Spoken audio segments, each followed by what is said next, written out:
Apple's outgoing chief executive, Tim Cook, told the Wall Street Journal on 17 June that price increases on Apple devices are unavoidable, then declined to say which products, by how much, or when. The paradox is not the hike itself, it is that Apple shares rose on the news. The bottleneck driving this is not a supply disruption in the conventional sense, it is a structural reallocation of the world's memory production. Hyperscalers building AI data centers have consumed the DRAM and NAND capacity that once served consumer electronics, and they are paying prices that consumer device makers simply cannot match. Cook described the situation as a 100-year flood, telling the Journal he had never seen a commodity swing like this in over 40 years managing Apple's supply chain. DRAM prices have more than doubled since October 2025, according to TrendForce contract price data. Memory and storage components now make up roughly a quarter of the cost of producing a smartphone. Apple held its position longer than most. Dell, HP, Lenovo, Acer, and Asus raised PC prices by between 15% and 30% over the past 2 quarters. Samsung has already doubled its DDR5 contract memory price to approximately $19.50 per unit. Micron has confirmed it will exit the consumer memory business in 2026 entirely to prioritize AI server customers. Apple absorbed the pressure through long-term supply contracts. As those contracts lapse, the exposure becomes direct. Cook acknowledged as much. We've been trying to shield our customers from the increases, but the situation has become unsustainable. The provisional bottleneck is not Apple's pricing strategy. It is the duration of the memory shortage and the arithmetic of what is required to preserve margins at current device volumes. The numbers in the pool are precise enough to show the scale of the problem. Research firm Tech Insights, cited by the Wall Street Journal, estimates that memory and storage components in the iPhone 18 Pro will cost Apple approximately $196, up from roughly $52 in the iPhone 17 Pro. That is a 277% increase in component cost on a single line item. To maintain the margin Apple earned on the $1,099 iPhone 17 Pro, estimated by Tech Insights at approximately 47%, the iPhone 18 Pro would need to be priced at $1,371.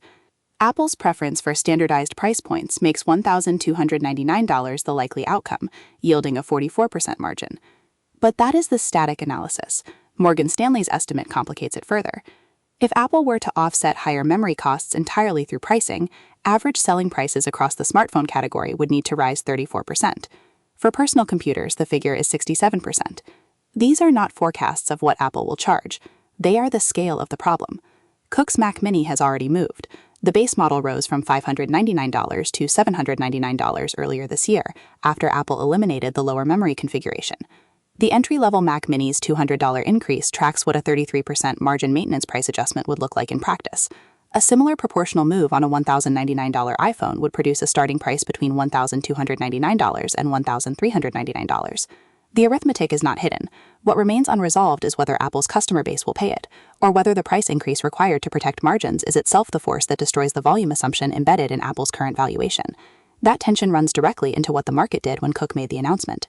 When Cook's admission landed, AAPL shares rose modestly and were trading near $300, not far from the $315 record close set on June 2. The market read the news as a margin protection event. CNBC framed it explicitly. The price hike is good for the company, not so good for consumers, and demand destruction would be minimal, given Apple's ecosystem loyalty and carrier subsidy structures. That reading rests on 2 assumptions. First, that Apple's customer base is sufficiently inelastic to absorb $100 to $270 higher device prices without substituting. Second, that the broader smartphone market's response to price increases would not drag Apple down with it. CCS Insight, an independent research firm, estimated this week that global smartphone sales will fall 15% in 2026, to their weakest level in a decade, and fall again in 2027 to the lowest since 2013. These are not the same thing. A 15% unit contraction across the category is not the same as Apple-specific demand destruction. Apple has historically taken share during industry downturns. But it is also not nothing. If the market-wide volume base shrinks by 15%, and Apple raises prices by $100 to $270 to protect per-unit margins, the unit times price calculation that produces Apple's revenue line faces simultaneous pressure from both inputs. The buried assumption in the investor reaction is that Apple's ecosystem loyalty is a volume floor, not merely a price elasticity insulator. CNBC's Jim Cramer noted the tension directly. Just be aware that this could be a winner, Apple, but the consumer could be a loser. The question is whether those two outcomes can run in parallel, or whether a consumer under enough price pressure eventually becomes a lost upgrade cycle. The resolution sits at a specific date. John Ternus takes over as Apple chief executive on September 1st, 2026, 2 weeks before Apple's traditional iPhone keynote in mid-September. The iPhone 18 launch is the first real test of whether the market's margin protection read survives contact with actual consumer behavior. If Apple prices the iPhone 18 Pro at $1,299 or above, the demand response at launch will be the first data point on price elasticity under the new cost regime. If Apple absorbs part of the cost, pricing the 18 Pro closer to $1,199, the margin will compress, and the investor thesis shifts from margin expansion to volume defense. Cook has framed the duration of the crisis as the key variable. New memory manufacturing capacity will not come online until late 2027, meaning the pricing environment will remain elevated through the entire Ternus era's first year. He has also indicated Apple will deploy its balance sheet to support new memory capacity. We're willing to use our balance sheet to help be a part of the solution, but ruled out vertical integration into chip manufacturing. Samsung, SK Hynix, and Micron are all redirecting wafer capacity to high-bandwidth memory for AI accelerators, where margins are materially higher.